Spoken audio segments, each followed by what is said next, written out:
Hello, dear students. In this story, the author Khushwant Singh talks about his relationship with his grandmother. In the wake of the same, let us continue the story. When I decided to go abroad for further studies, I was sure my grandmother would be upset.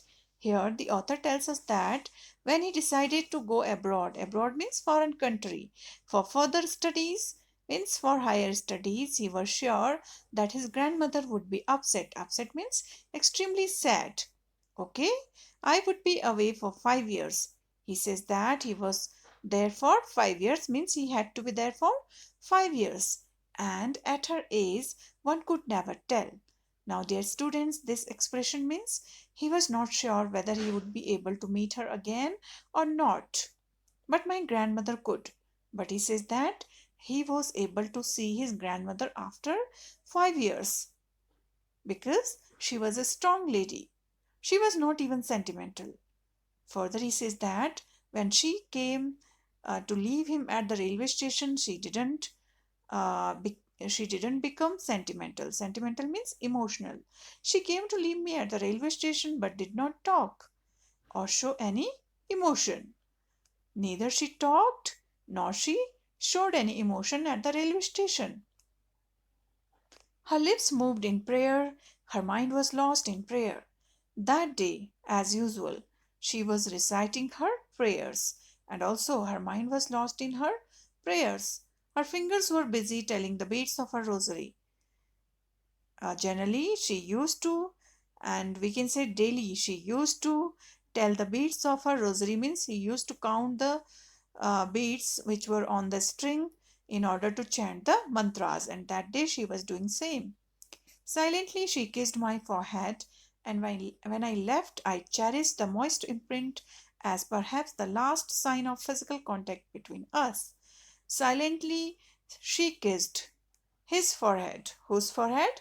The author's forehead.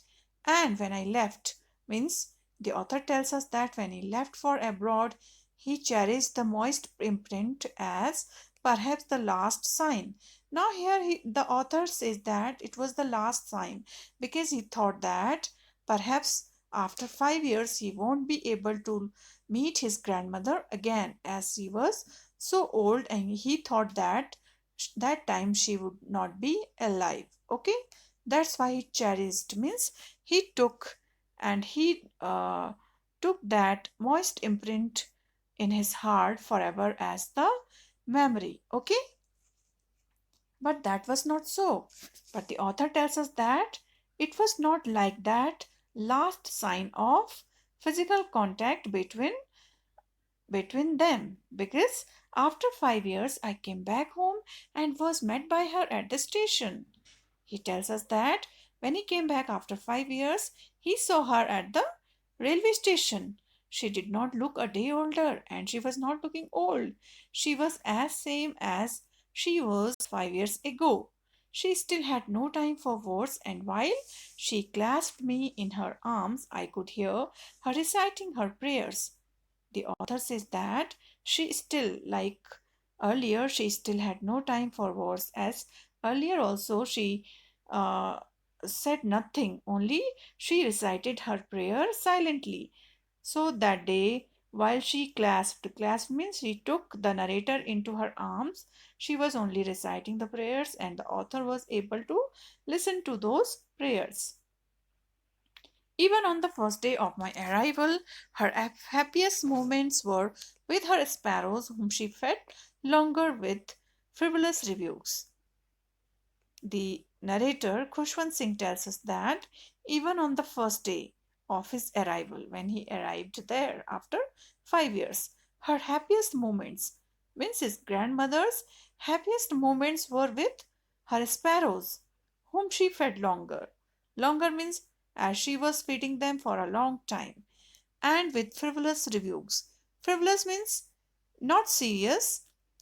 She rebuked them. She scolded the sparrows, but not seriously. She just scolded them for the fun. Okay. In the evening, a change came over her.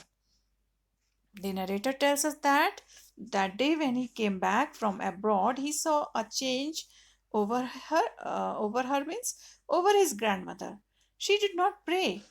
That day she did not pray. She collected the women of the neighborhood, got an old drum, and started to sing. Instead of praying, what she did, she collected when she called the women of the neighborhood and brought an old drum and started to sing a song. For several hours she thumped the sagging skins of the dilapidated drum. Now, dear students, this expression means the sagging skins of the dilapidated drum means the drum which was torn. The skin of the drum was torn, and she was just beating that drum for several hours. Thumped means she beat the drum and sang of the homecoming of warriors. And instead of prayers, she was singing a song which is generally is sung when the warriors come back from the war. We had to persuade her to stop to avoid overstraining. And when she was doing so, the narrator and the other family members they had to persuade. Persuade means convince her to stop these all things to avoid overstraining because these all things will give her pain. That was the first time since I had known her that she did not pray. The narrator tells us that, and it was the first day when he saw that his grandmother did not pray. Otherwise, his grandmother prayed daily. The next morning, she was taken ill, and because of these things, because of the activity that she did that day, she became ill. It was a mild fever, and the doctor told us that it would go. When they consulted a doctor for her, the doctor advised them it was a mild fever, light fever, and soon she will be well. But my grandmother thought differently. But his grandmother thought differently means her grandmother's thought was different about this. She told us that her end was near because she told them that her end means she was now about to die. She said that since only a few hours before the close of the last chapter of her life she had omitted to pray, she was not going to waste any more time talking to us. And she told them that she is going to pray as it was the last chapter of her life. And also, she told them that she is not going to waste her time in talking to them. We protested, but she ignored our protests. Here, the narrator tells us that they protested means they uh, stopped her from doing so, but she ignored. She lay peacefully in bed, praying and telling her beads. Then she lay on her bed and just started telling her beads, started counting the beads. Even before we could suspect, her lips stopped moving and the rosary fell from lifeless fingers. Even before we could suspect means they suspected that she is no more because her lips had stopped moving and the rosary, which was usually in her hands, it fell from her lifeless fingers. Lifeless fingers means there was no life in her fingers. A peaceful pallor spread on her face, and we knew that she was dead. Now, peaceful pallor means peaceful. We can say that here touch, that silence. It spread on her face, and they all knew that she was dead. It means she died. Dear students, that's all for today. Rest of the part we will discuss in next class. Thank you.